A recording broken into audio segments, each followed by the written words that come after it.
এতক্ষণ আমরা গৌরচন্দ্রিকার মধ্যে ছিলাম। এইবার মহাপ্রভু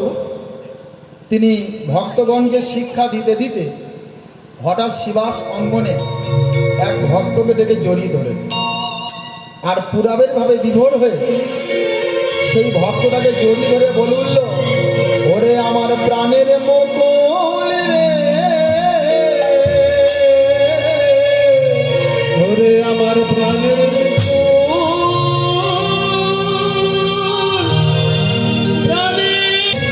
আয় আমার কাছে, আয় আমার কাছে